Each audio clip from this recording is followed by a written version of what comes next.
This short video shows the installation of Windows 11 on the MacBook Pro with the Apple M1 chip in Parallels Desktop 17.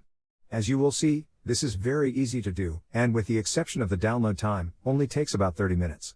To run Windows 11 on an M1 Mac, you need the ARM processor version of Windows. Today, that version of Windows is only available as an insider preview.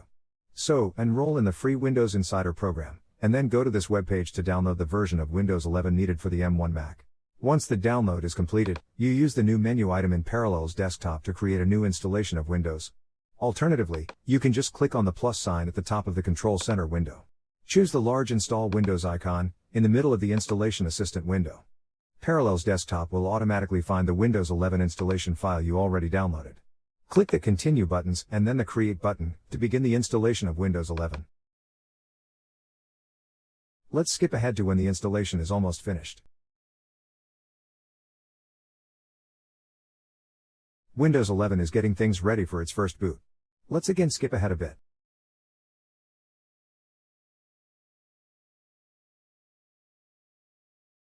I am sure you are getting impatient, but make sure you don't turn off your Mac yet.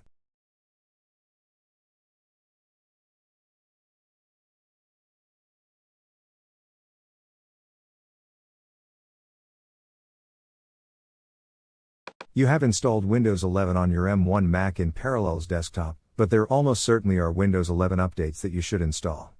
It is important to download and install all these updates. Let's skip ahead to when these updates have been downloaded and installed.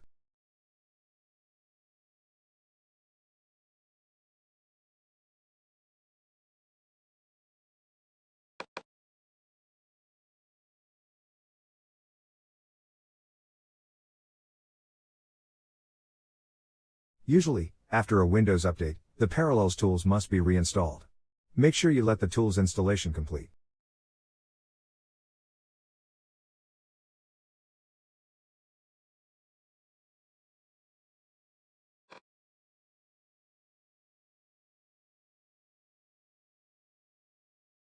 Congratulations!